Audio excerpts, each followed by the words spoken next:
Hello students, आज से हम स्टार्ट करने जा रहे हैं चैप्टर नंबर 3। ठीक है, for CBSE and MP board students. ठीक है ना। तो चैप्टर का नाम है चैप्टर 3। स्टार्ट करने से पहले थोड़ा सा इसका बेसिक देखेंगे। ठीक है, तो चैप्टर 3 का जो नेम है, जो उसका जो टॉपिक है, वो आपने उसका थोड़ा थोड़ा बेसिक आपने क्लास 7th 8th में और 9th में भी देखा है। ठीक है, 9th में और अच्छे से देखा है, फिर भी हम उसको थोड़ा डिटेल से पढ़ेंगे। ठीक है, तो ध्यान से पढ़ना। ये चैप्टर भी काफी बड़ा है, पर हम सिस्टमेटिक लेके चलेंगे। ठीक है, तो इसके कई सारे पार्ट्स बनेंगे, लेकिन आप पूरा कवर करेंगे ए टू जेड। तो सबसे पहले हम चैप्टर का जो नाम है वो समझते हैं। वो चैप्टर का जो नेम है उसके अंदर ही पूरा चैप्टर छिपा हुआ है। तो पहले चैप्टर का जो नेम है वही बेसिक है उसका, वही पढ़ते हैं सबसे पहले। चैप्टर का नेम है pair of linear equation of two variable. ठीक है, क्या नाम है? Pair of linear equation of two variables. आपने क्लास 9th में क्या पढ़ा है अभी? Linear equation of two variables. ठीक है ना, आपने ये पढ़ा है। ठीक है ना, क्लियर है ना। तो सबसे पहले हम इसके एक एक टर्म को समझते हैं, फिर आगे बढ़ते हैं। तो चैप्टर का नाम है pair of linear equation of two variables. तो सबसे पहले इसको हम पूरा समझते हैं। ठीक है, अब बोलिए, देखो टू वेरिएबल्स मतलब हम इसमें अब जो पढ़ेंगे वो कितने वेरिएबल्स आएंगे? टू। एक्स और वाई आ सकता है, एस और टी आ सकता है, मतलब टू वेरिएबल एक साथ आएंगे। ए बी आ सकता है, यू टी आ सकता है, ठीक है ना, पी क्यू आ सकता है। ठीक है, तो एक साथ इक्वेशन में दो ही आएंगे। पूरा भी डिटेल समझाता हूं अभी। इसके बाद कौन सी इक्वेशन आएगी? वो linear equation. Linear equation means variable, जो आपका वेरिएबल होता है, पावर ऑफ द वेरिएबल कितनी होगी? 1। एंड इक्वेशन, तो लीनियर इक्वेशन होगी। अभी मैं सब बताऊंगा लाइन से। और पेयर ऑफ मतलब इसमें पहले जब हमने आपने क्लास 9th में आपने जो पढ़ा था लीनियर इक्वेशन, उसमें सिर्फ एक ही आता था लीनियर इक्वेशन। एक बार में एक लीनियर इक्वेशन आपको दिया रहता था। लेकिन इसमें क्या आएगा? पेयर ऑफ, मतलब हम टू लीनियर इक्वेशन को क्या करेंगे? सॉल्व करेंगे। ठीक है ना। तो अब हम सबसे पहले इसको समझते हैं इसको। तो सबसे पहले इसमें बात आती है इक्वेशन की। मैं एक एक करके कवर करता हूं। क्या है इक्वेशन? ठीक है, इक्वेशन। और इसके साथ में हम ये भी पढ़ेंगे अलजेब्रिक एक्सप्रेशन। ठीक है, इसके साथ ये पढ़ेंगे लीनियर इक्वेशन भी पढ़ेंगे साथ में। लीनियर इक्वेशन क्या होता है? नंबर 4 पूरा pair of linear equation. Pair of linear equation, देखो लीनियर इक्वेशन पढ़ेंगे एंड इसके सॉल्यूशन क्या होते हैं? Solution, pair of linear equation and solution. ठीक है, तो ये अपन टॉपिक कवर करते हैं अभी, फिर देखते हैं क्या होता है। तो सबसे पहले हम पढ़ते हैं इक्वेशन और अलजेब्रिक एक्सप्रेशन एक साथ पढ़ते हैं। What is algebraic expression? Algebraic expression क्या होता है? अलजेब्रिक एक्सप्रेशन क्या होता है? The combination of constant and variables. ठीक है ना, और for with combination of variable and constant with plus minus divide and multiply. Means ये आपके 4 फंडामेंटल अर्थमेटिक ऑपरेशंस होते हैं। ये 4 फंडामेंटल ऑपरेशन होते हैं उनके साथ। तो अलजेब्रिक एक्सप्रेशन क्या होता है? कांस्टेंट और वेरिएबल को मिलाकर एक एक्सप्रेशन टाइप का बनता है, जिसमें प्लस माइनस मल्टीप्लाई डिवाइड होते हैं। उनको हम क्या कहते हैं? अलजेब्रिक एक्सप्रेशन कहते हैं। एंड इक्वेशन क्या होता है? उन अलजेब्रिक एक्सप्रेशन में उनको इक्वल कर दिया जाता है, तो वो क्या बन जाता है?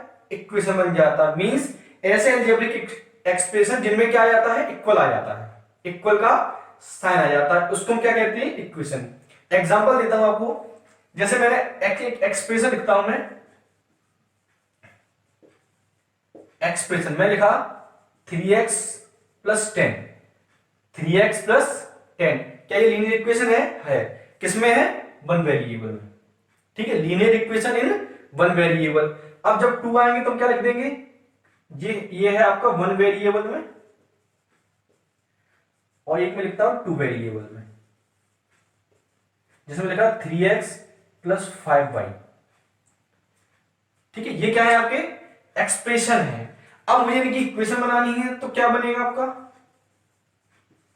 इक्वेशन, तो इसको मैंने जस्ट लिख दिया 3x plus 10 equal to 0, 3x plus 5y equal to 6। कोई भी नंबर ले सकते हैं, यहां पर मैं लिख सकता हूं 5। तो ये क्या बन गई आपकी equation. This is expression algebraic. Expression algebraic क्यों बोल रहे हैं? क्योंकि इनमें कांस्टेंट और वेरिएबल आ रहे हैं। और this is equation with equal, ठीक है। अलजेब्रिक एक्सप्रेशन विथ इक्वल, तो क्या बन जाता है? इक्वेशन बन जाता है, ठीक है। छोटी सी बात थी, पर ये कई सारे बच्चों को क्या करती है? कंफ्यूज करती है। तो आप कंफ्यूज ना हो, ठीक है। तो इक्वल मींस इक्वेशन, क्लियर। अब हम देखते हैं लीनियर इक्वेशन एंड सॉल्यूशन उसके। तो सबसे पहले देखो इसमें कवर करते हैं लीनियर इक्वेशन, ठीक है। तो लीनियर इक्वेशन एंड सॉल्यूशन, तो लीनियर इक्वेशन किसमें होते हैं? वन वेरिएबल में होते हैं, वन वेरिएबल में होते हैं एंड टू वेरिएबल में होते हैं, ठीक है। अब वन वेरिएबल में कैसे होते हैं? लीनियर इक्वेशन कैसे हुआ? Means power of the variable equal to कितनी होनी चाहिए? 1। मींस उसकी जो डिग्री है वो कितनी होगी? 1। एग्जैक्टली क्या होगी? 1। जिन लीनियर इक्वेशन की, उनको लीनियर इक्वेशन कहते हैं जिनकी डिग्री क्या होती है? 1। हमने पॉलिनोमियल में डिटेल में पढ़ा है, तो जिनकी डिग्री 1 होती है उनको क्या कहते हैं? Linear equation. लेकिन वन वेरिएबल मींस उसमें कितने वेरिएबल आएंगे? 1 वेरिएबल आया। जैसे कि 3x plus 5 equal to 0, 4y minus 6 equal to 0, 3y equal to 6, 2 मैं लिखा 5a इक्वल टू 3, इस टाइप से। तो ये आपके क्या होते हैं? 1 वेरिएबल एग्जांपल। 2 वेरिएबल में क्या होगा? 2 वेरिएबल आ जाएंगे।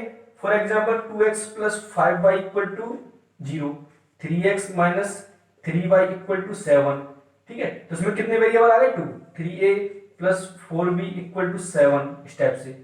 इस तरफ भी हो सकता है, इस तरफ भी हो सकता है। अभी हम इनके जनरल फॉर्म पढ़ेंगे तब आपको क्लियर होगा।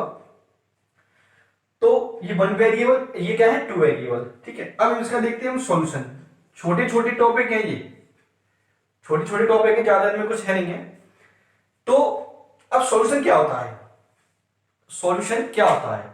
सॉल्यूशन मींस होता है वैल्यू ऑफ द वेरिएबल। इसकी बात करें हम, वैल्यू मैं यहां डेफिनेशन लिखता हूं छोटी सी, value of variable which satisfy given linear equation, ठीक है। Value of variable which satisfy given linear equation, मतलब जिस इक्वेशन में वो वेरिएबल दिया गया है उसकी ऐसी वैल्यू जो उस इक्वेशन को क्या कर जाए? सेटिस्फाई। मतलब ये है कि LHS इक्वल टू क्या आ जाए? RHS। अगर हम उस वैल्यू को पुट करें तो LHS इक्वल टू क्या आ जाए? RHS। अगर मैं से इसको निकालूं तो आप निकाल सकते हो, पॉलिनोमियल आप डिटेल में पढ़ा है, क्लियर ना। तो जैसे मैंने ये लिखा, तो y की वैल्यू कितनी रखूंगा? 2, तो 2 इंटू 3 6, तो 6 इक्वल टू 6, तो y की वैल्यू कितनी होगी इसमें? 2। आप निकाल भी सकते हो, है ना। तो उसको कहते हैं सॉल्यूशन। इसमें क्या आएगा? वही है value of the variable which satisfy given linear equation. इसमें 1 वेरिएबल, इसमें 2 वेरिएबल है, मतलब इसमें x की भी वैल्यू आएगी और y की भी वैल्यू होनी चाहिए, ठीक है। इसमें बोल देते हैं value of pair of variable, ठीक है ना, value of pair of variable, ठीक है। तो दोनों की वैल्यू एक साथ होनी चाहिए जो इसको क्या करे? सेटिस्फाई एक बार में। ऐसा नहीं है x की वैल्यू और y की वैल्यू, ठीक है, कई सारी। तो एनी वैल्यू, कोई भी वैल्यू हो सकती है, वैल्यू कोई भी हो सकती है। इतनी बात समझ में आई आपको? चलिए सॉल्यूशन हो गया। अब pair of linear equation and solution, तो जो हमारा क्लास 10th का जो टॉपिक है वो यही है, pair of linear equation and solution. तो सॉल्यूशन तो मैंने बता दिया यही होगा, ठीक है। तो मैं अभी थोड़ा सा डिटेल में बता दूंगा आपको। तो ये आप फटाफट से छाप लीजिए, ठीक है ना। छापना मतलब प्रिंट करना, जैसा लिखा है वैसा लिख लो। आपको पता है ना, जैसे कंप्यूटर कोई चीज प्रिंट करता है तो ये नहीं लिखता गलत प्रिंट करना है या सही प्रिंट करना है, वो जैसा प्रिंट होता है वैसा कर देता है। तो वैसे ही आप प्रिंट कर दो, छाप लो, ठीक है ना। छाप लिया, चलिए आगे देखते हैं pair of linear equation. Pair of linear equation क्या होते हैं? तो अब इसमें क्या आएगा? लीनियर इक्वेशन आएंगे तो हम टू वेरिएबल की बात करेंगे इसमें, है ना। इस पूरे चैप्टर में आपको क्या बात करनी है, जैसा कि टॉपिक है, टॉपिक अपना क्या है, pair of linear equation of two variable. दो वेरिएबल आएंगे, लीनियर इक्वेशन आएगा एंड पेयर आएगा। अब बात आती है लीनियर की। इक्वेशन हमने पढ़ लिया, लीनियर थोड़ा समझ लो। लीनियर मींस, मैंने आपको पॉलिनोमियल चैप्टर में बताया था, अभी बता रहा हूं, लीनियर मींस लाइन। ऐसी इक्वेशन आएगी जिनसे क्या ड्रॉ होगी, लाइन। अभी हम इनको सॉल्व करने के दो मेथड पढ़ेंगे, graphically method and algebraic method. Very most important, कि आपको हमेशा काम आएंगे। जब तक आप मैथ पढ़ोगे आपको ये एल्जेब्रिक एक्सप्लेन, ग्राफिकल मेथड दोनों हमेशा काम आएंगे। बहुत ही बेसिक चैप्टर है। चलिए, तो pair of linear equation and solution. तो पेयर ऑफ लीनियर इक्वेशन का जनरल फॉर्म लिख देता हूं, general form of pair of linear equation. ठीक है, एक्स और वाई में लिख रहा हूं, तो ये होता है आपका a1x plus b1y plus c1 equal to 0, a2x plus b2y plus c2 equal to 0। ये होता है ना। a1x plus b1y equal plus c1 equal to 0, a2x plus b2y and plus c2 equal to 0। अब दोनों में एक बात ध्यान रखनी है कि a1 मैं यहां लिख देता हूं एक बार, ठीक है, where a1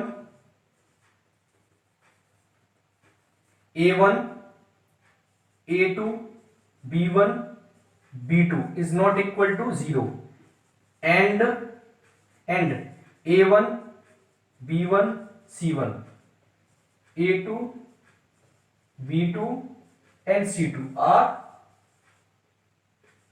real numbers. Clear. तो a1 b1 c1 a2 b2 c2 real numbers है, मतलब कोई भी वैल्यू हो सकती है, कोई भी रियल नंबर इसमें हो सकता है।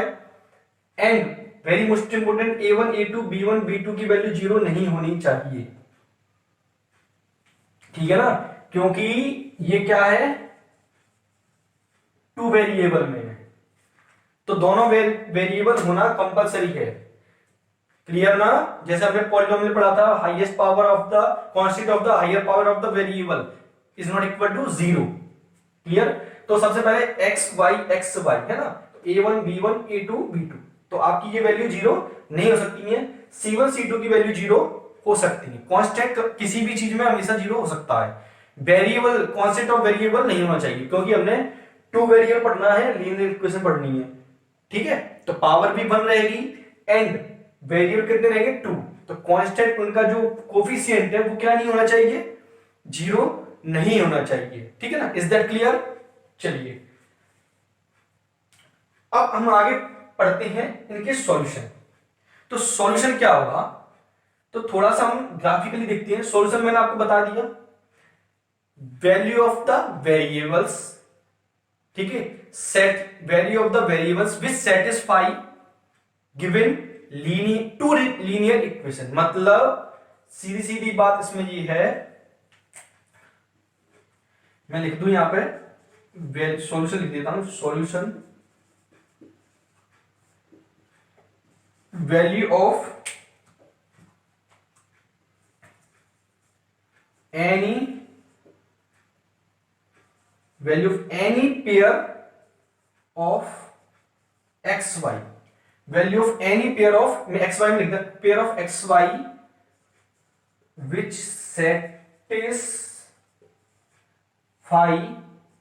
Satisfy given two linear equation is called solution. ठीक है, राइटिंग समझ में आ रही है ना, मैं बोल भी देता हूं ये। ठीक है, तो क्या है, value of any pair of x y, any pair of x y. ठीक है, हम सॉल्यूशन भी पढ़ेंगे, कितनी भी सॉल्यूशन हो सकती है, 1 हो सकता है, कोई भी नहीं हो सकता है। तो इसलिए मैं बोला any pair of x y इस फॉर्म में होगा, है ना, which satisfy given two linear equation. मतलब ये दोनों को क्या करना चाहिए, सेटिस्फाई करना चाहिए। मतलब ऐसा नहीं है, अभी हमने एक इक्वेशन पढ़ी थी, अब इसमें क्या है, पेयर है, इसमें क्या है, पेयर। तो पेयर है तो x और y की ऐसी वैल्यू जो दोनों को सेटिस्फाई करे। समझ में आ रहा है ना? मैं ये कहना चाह रहा हूं x और y की ऐसी वैल्यू जो दोनों लीनियर इक्वेशन को क्या करे, सेटिस्फाई करे, उसको हम क्या कहते हैं, solution of pair of linear equation in two variable. समझ में आया? बहुत सिंपल सी बात है। टू लीनियर इक्वेशन दिए मतलब पेयर ऑफ लीनियर इक्वेशन दिया है तो दोनों को सेटिस्फाई करना चाहिए। एक गिवन होता है तो एक को सेटिस्फाई करना चाहिए, ठीक है ना? क्लास 9 में आपने देखा भी है, क्लियर ना? तो अब हम ये समझ में आ गया। अब सॉल्यूशन क्या होता है, इनका थोड़ा ग्राफिकली चीज देखते हैं। तो पहली बात तो क्या ड्रॉ होगी, लाइन ड्रॉ होगी। तो इनकी तीन कंडीशन है। क्या कंडीशन है? तीन कंडीशन है। तो देख लेते हैं इनको भी, ठीक है? तो ग्राफ आपको बनाना आता है, ग्राफ बनाना नहीं आता है तो टेंशन ना लीजिए। जब एक्सरसाइज 3.1 स्टार्ट करेंगे, ठीक है ना, एक्सरसाइज 3.1 है, इसमें आपको सिचुएशन जो बनेगी उसमें 3 क्वेश्चन है, ज्यादा नहीं है, 3 क्वेश्चन है उसमें सिचुएशन है, उनको एल्जेब्रिक में भी लिखना है एंड ग्राफिकली भी आपको रिप्रेजेंट करना है। तो ये तो हो गया किस फॉर्म में, एल्जेब्रिक में। ग्राफिकली कैसे बनाएंगे, देखो क्लास 9th में आपने जो किया था ना, क्लास 9th में उसमें वन लीनियर इक्वेशन गिवन थी आपको, तो उसका आपने ग्राफ ड्रॉ किया था, एक लाइन ड्रॉ की थी। इनमें क्या हो जाएगा कि एक ही ग्राफ में 2 लाइन ड्रॉ होंगी, एक ही ग्राफ में 2 लाइंस ड्रॉ होंगी, ठीक है? एक ही ग्राफ में हम ड्रॉ कर देंगे, कोई बात नहीं, कर देंगे, ठीक है? एक्सरसाइज करेंगे तब आपको बिल्कुल क्लियर करवा दूंगा मैं, आपको टेंशन ना लीजिए कि ग्राफ कैसे बनाते हैं और क्विकली ग्राफ कैसे बनाते हैं, ये भी सिखाऊंगा मैं आपको, ठीक है? अगर आपसे कोई इक्वेशन दे दे और ये कहे कि तुरंत ग्राफ बनाइए, जो हाई क्लास में आपको यूज किया जाएगा, ठीक है? वैसे कोई टीचर बताता नहीं है, पर मैं आपको क्विकली बताऊंगा कि किसी भी इक्वेशन का जो ग्राफ हमें सेकंड्स में कैसे बनाना है, जल्दी से जल्दी, तो वो मैं आपको बता दूंगा, ठीक है? चलिए वो देखेंगे। अब ग्राफ बनाने से पहले आपको मैं एक छोटी सी बात बताता हूं, फिर हम उसको बाद में डिटेल में देखेंगे एक्सरसाइज 3.2 में सॉल्यूशन के हिसाब से। तो जब ग्राफ बनाते हैं लाइंस का तो कितनी सिचुएशन हो सकती है, 3 कंडीशन होती है, ध्यान रखना। कितनी कंडीशन होती है? 3। वो देखते हैं। जैसे एक कंडीशन क्या है, जैसे कोई इक्वेशन है कोई दो इक्वेशन है कि मैंने ग्राफ ड्रॉ की है तो लाइन ड्रॉ होगी। तो लाइन की कंडीशन क्या हो सकती है, वो लाइन एक दूसरे को क्या कर सकती है, इंटरसेक्ट। दिस इज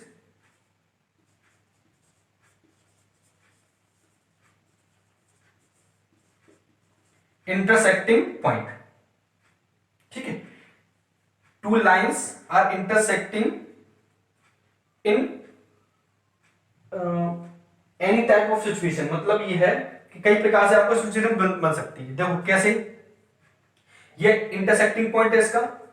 सेकंड देखते हैं, वो लाइन एक दूसरे की क्या हो सकती है, पैरेलल हो सकती है, ठीक है ना? ये क्या है, पैरेलल लाइन है, पैरेलल। 2 लाइंस आपकी क्या क्या सिचुएशन बना सकती है वो बता दूं आपको। एक ये है इंटरसेक्टिंग होंगी, ठीक है, पैरेलल होंगी। तीसरी कंडीशन आपकी ये है, वो क्या होगी, कोइंसिडेंस होंगी, ठीक है ना? क्या होंगी, कोइंसिडेंस।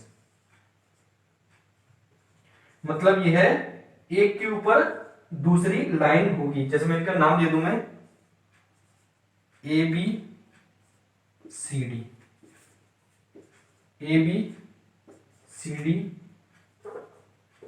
ए बी सी डी, ठीक है? दिस इज कोइंसिडेंट लाइन, ठीक है? Coincident, clear? तो क्या होता है ऐसी कंडीशन में हम पता कैसे करेंगे कि सॉल्यूशन, देखो सॉल्यूशन मैंने आपको अभी बताया, एल्जेब्रिकली बताया आपको। अभी जो मैंने सॉल्यूशन बताया ना इनका, ये क्या बताया है, एल्जेब्रिकली। ये एल्जेब्रिकली डेफिनेशन है इसकी सॉल्यूशन की। अब ग्राफिकली सॉल्यूशन की डेफिनेशन क्या होती है, ग्राफिकली ये होती है 2 लाइंस के जितने इंटरसेक्टिंग पॉइंट होते हैं उतने उनके क्या होते हैं, सॉल्यूशन होते हैं, ठीक है ना? इंटरसेक्टिंग पॉइंट ऑफ 2 लाइंस, ठीक है ना? Number of intersecting point of 2 given linear equation, ठीक है? मतलब 2 लाइन आपको जो 2 लाइंस आपको जो गिवन है, या जो इक्वेशन गिवन है आप उनके क्या बना ड्रॉ करोगे, ग्राफ ड्रॉ करोगे। ग्राफ ड्रॉ से मतलब लाइन ड्रॉ करोगे। लाइन ड्रॉ, वो दो लाइन है जितने पॉइंट पर इंटरसेक्ट करेगी, जितने पॉइंट पर इंटरसेक्ट करेगी उतने ही उसके क्या होंगे, सॉल्यूशन होंगे। और उनकी कंडीशन 3 ही होती हैं जो आपके सामने लिखी हुई है। देखो ये जो लाइन है वो घूम के तो इंटरसेक्ट करेगी नहीं, ठीक है, इसलिए 1 पॉइंट होगा। लाइन कैसी हो सकती है, पैरेलल हो सकती है, non intersecting point, non intersecting line या पैरेलल लाइंस, या एक लाइन के ऊपर दूसरी लाइन हो सकती है, ठीक है, जिनको कहते हैं कोइंसिडेंट लाइन। क्लियर। तो इंटरसेक्टिंग लाइन जो पॉइंट होती हैं उनमें एग्जैक्टली 1 सॉल्यूशन होता है, एग्जैक्टली, ना कम ना ज्यादा।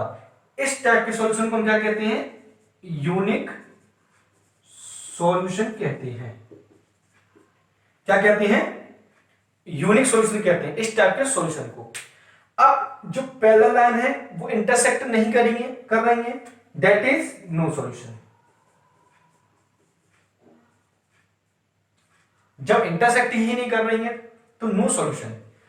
अब इसको देखते हैं इसमें क्या है, ठीक है। अब ये बताइए इंटरसेक्ट, अब बताइए जो ए बी लाइन है वो सी डी लाइन के ऊपर है, तो वो हर एक point, every point intersecting point होगा। जब इंटरसेक्ट कर रही है तो एवरी पॉइंट क्या होगा, उसका इंटरसेक्टिंग पॉइंट होगा, that is many infinitely solution, ठीक है ना। तो मैनी इनफाइनाइटली इसके क्या होंगे, सॉल्यूशन होंगे। तो अब हम समझ चुके हैं unique, no solution and many infinitely solution. पूरे चैप्टर में यही चलने वाला है कि कौन सॉल्यूशन होंगे, ठीक है ना। जब सॉल्यूशन होते हैं तो उन लाइंस को, उन लाइंस के सिस्टम को क्या कहते हैं, कंसिस्टेंट कहते हैं। जब सॉल्यूशन नहीं होता है तो उनको कहते हैं इनकंसिस्टेंट, ठीक है। ये मैं अभी डिटेल में आपको और बताऊंगा अभी अच्छे से, बस थोड़ा सा बता देता हूं, इस चैप्टर में पढ़ने के वाले हैं, ठीक है। तो कंसिस्टेंट एंड इनकंसिस्टेंट, जैसे कि सॉल्यूशन होगा तो कंसिस्टेंट लाइन होगी, सॉल्यूशन है तो कंसिस्टेंट, सॉल्यूशन है।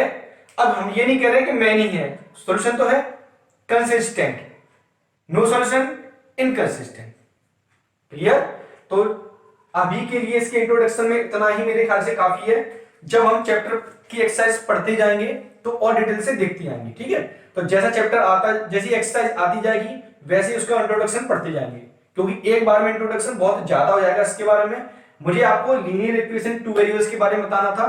एक्सरसाइज 3.1 में हम ग्राफ बनाना सीखेंगे, ठीक है।